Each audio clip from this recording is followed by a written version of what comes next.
อมบัว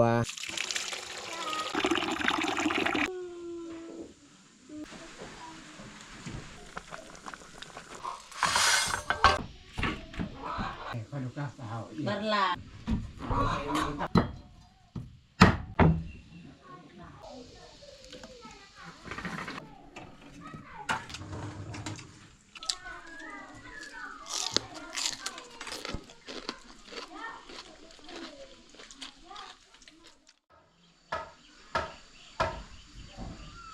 กับทักทายสบายดีพ่อแม่พี่น้องเบิดสู่ผู้สู่คนสำหรับตอนแรกวันนี้ข่อยก็สิขึ้นไปให้นะขึ้นไปเก็บผักเนาะหรือว่าผักหอมเนาะเพื่อเราจะมาเฮ็ดอาหารการกินข้าวแรงเนาะแต่ว่าบรรยากาศมืดครึ้มเนาะส่วนหลายอยู่บ้านเฮาโซนนี้นี่อากาศมืดครึ้มฝนหำไปย่างไปเบิ่งไปสมนำกัน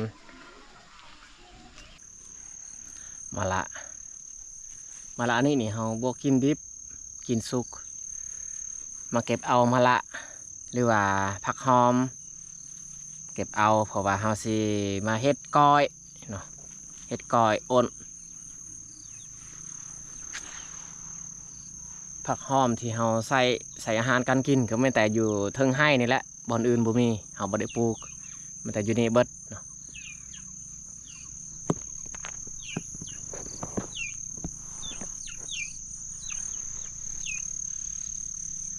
นี่มาละที่เฮากินดิบ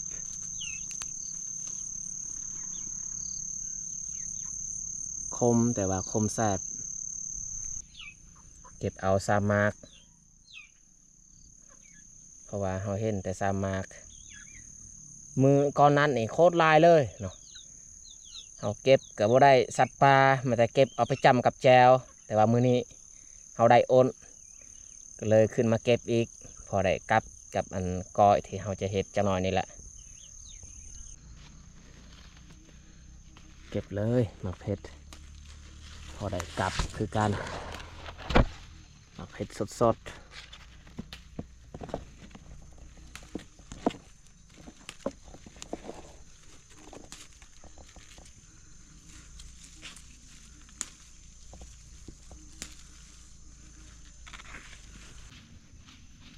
มะเขือ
อันนี้แหละผักหอมที่เราเก็บได้หอมบัวหอมจีนหัวสิงไคหอมมนมะเขือแล้วก็มะละอันนี้มะพร้าวส่วนข้านี่เขาบ่เก็บเพราะว่าอยู่เฮือนกันยังคามันแต่สิยัดใส่ถุงยางนี้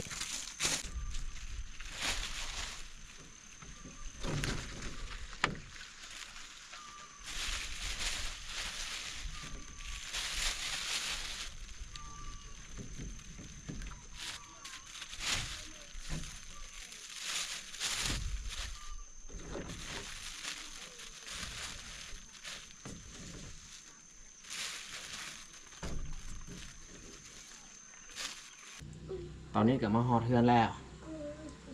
แต่สิต้มน้ำเนาะต้มน้ำไปก่อนเพื่อเราจะลกคน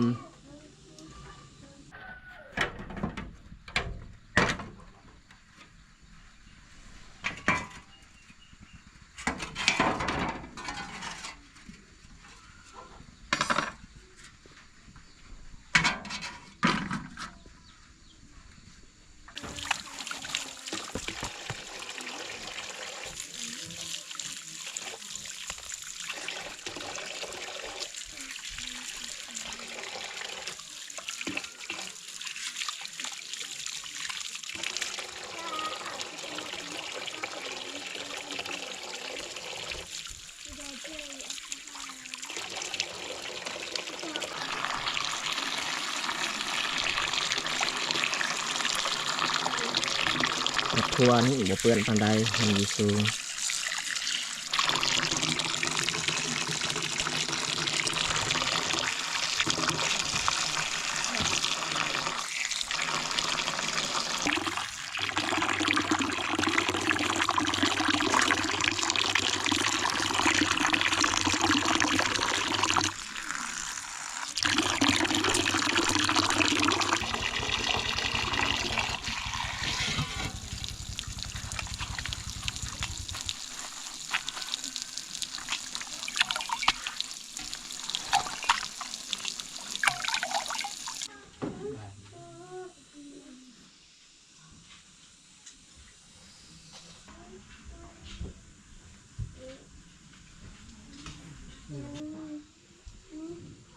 จิบักตา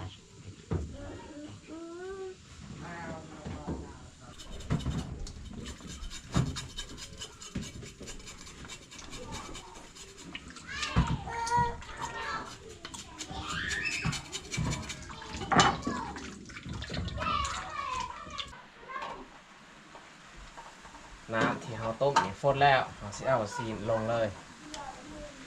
ในนี้นี่เราใส่ก้อนนี่แมนคากับหัวสิงไข่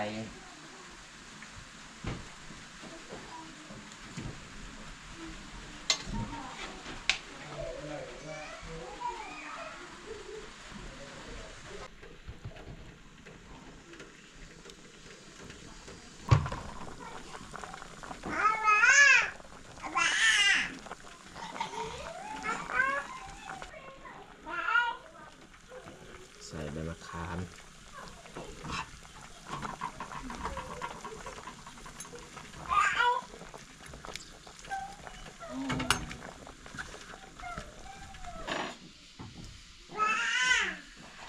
เอาต้มกับค่อนข้างด้นแล้วมันน่าจะสุกแล้ว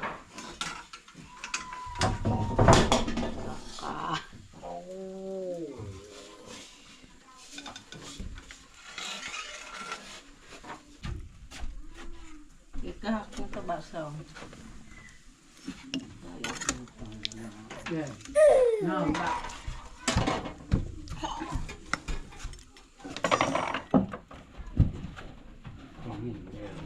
เย่บะ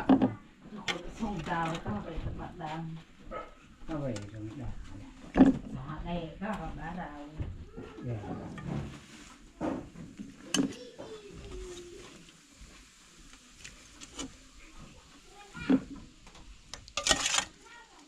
ตะบะก็ลูกก็ เย่คนลูกสาว บัลลามันจีดังไม่จาแม่แล้วเขาจีดัง น้ำในหม้อนี้เราเฮ็ดน้ำสดเลย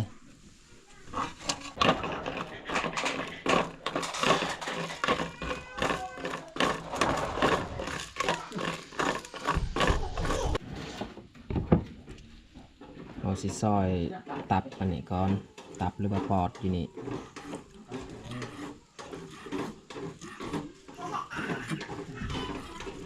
เคียงนี่เมื่อเราวางไว้ซีนหรือว่าหยังก็แล้วแต่มันดำเลยนี่เราล้างสะอาดแล้วเด้ทุกคนเบิ่งบอลมันแห้งนี่เมื่อมันเปียกมันดำเพราะว่าน้ำซีที่กระเจ้าทามันหายไปเบิดแล้วคันเราซื้อใหม่ๆนี่มันเหลืองคักเขียง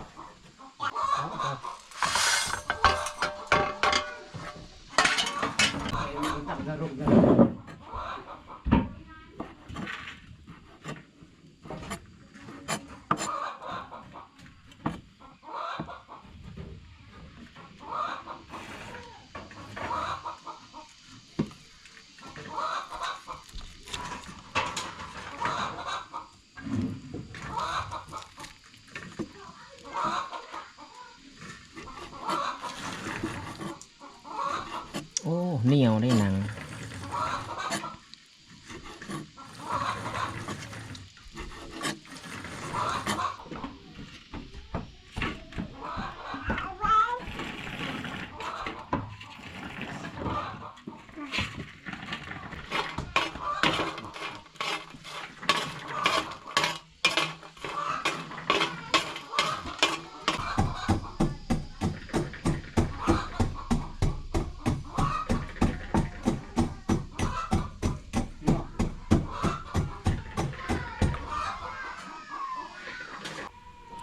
บทสำนีละซีนกับนาง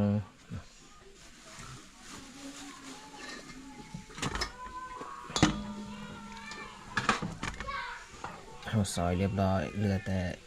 กระดูกอันนี้กระดูกเฮาสิสับให้มันหุ่นสำเร็จสำนึงพอได้กินได้ยำได้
juga ini dalam makan air.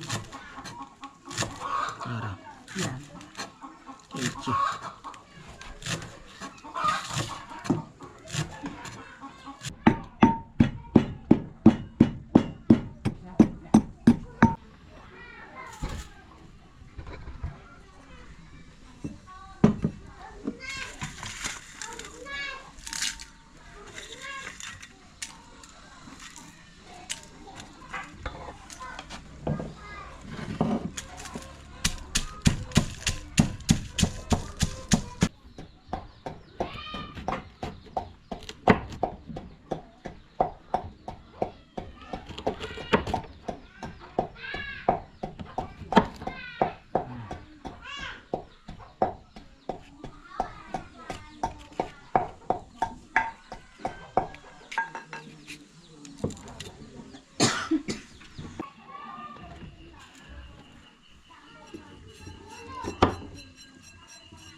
สำหรับเครื่องปรุงเฮาเกียมมาเรียบร้อยเนาะมันแต่เฮาสิเริ่มปรุงเลยนี่สีของเฮาดับแรกใส่เกลือกับแป้งนัวนี่แหละ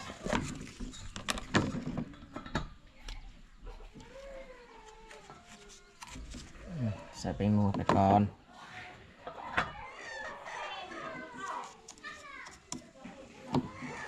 เกลือ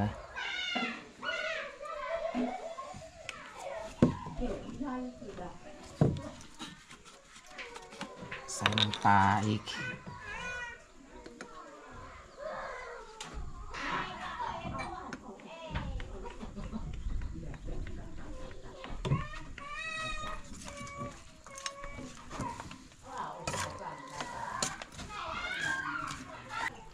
แป้งนวลแม่นพอดีแล้วมีแต่เฮา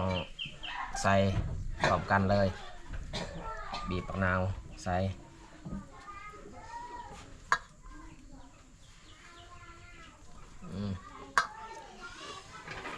กระเทียมใส่ไว้หอมบัวหอมจีน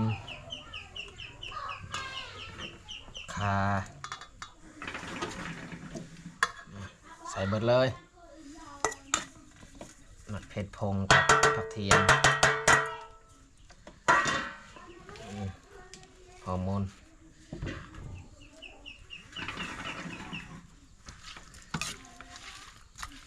ส่วนเผ็ดดิบนี่จะน้อย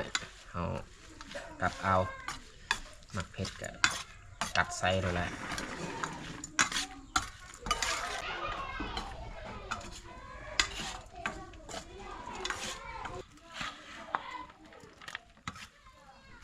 ประมาณนี้แต่มันก็ไปได้แล้วสำนี้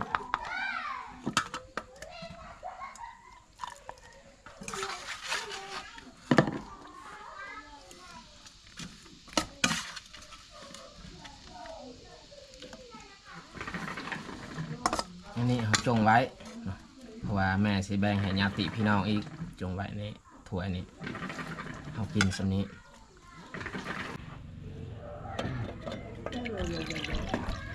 น้ำซอสเรียบร้อยเราจัดพาข้าวนี่ผักกับมะละแล้วก็อันมะเขือมะทั่วผักกับมะเผ็ดสดๆอันนี้นี่ข้าวเปียกมะเขือเพิ่นต้มตอนนี้พวกเราก็มานั่งห่วมผ้าน้ำกันแต่สิลงมือกินข้าวมากินข้าวน้ำกันมาพี่น้องกินข้าวน้ำกัน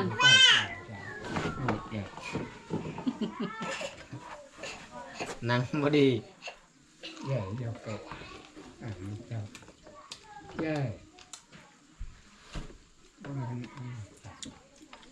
เขาปาเตยเป็นเรื่องราว ยาไปบ่ายอันนี้ก้ามีพลัง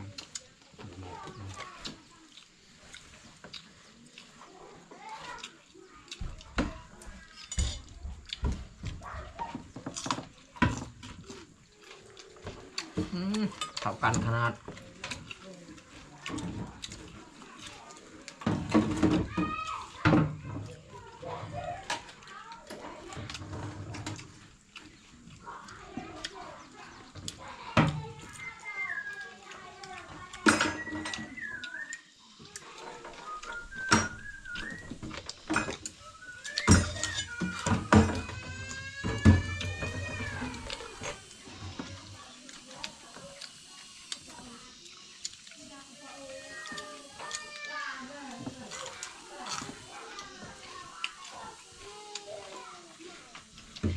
เอาเลยฮะ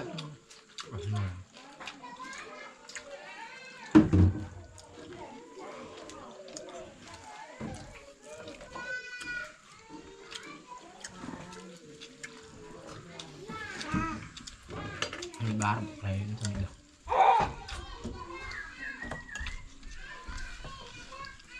จานหนึ่งอย่างเดียว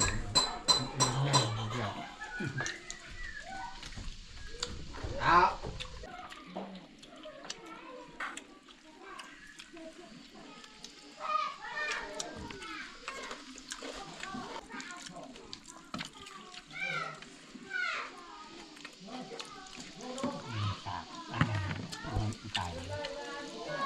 อย่างเด็กหาได้แต่ว่าเรา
ทำไม